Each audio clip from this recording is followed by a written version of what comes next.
Punta lang kayo ng ano guys, punta lang kayo ng Brawl, then rank game. 2 times nyo gagawin pre ah.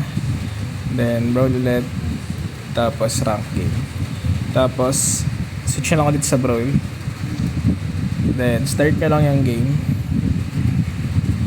Wait nyo mag match found guys.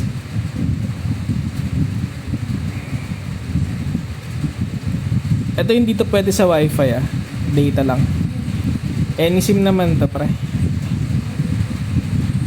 And pagka match found, ano lang kayo, restart nyo lang yung ML. And tapos off data. Bilang lang kayo ng 5 seconds. 1, 2, 3, 4, 5. Then on. Tapos open nyo lang yung, ulit yung ML.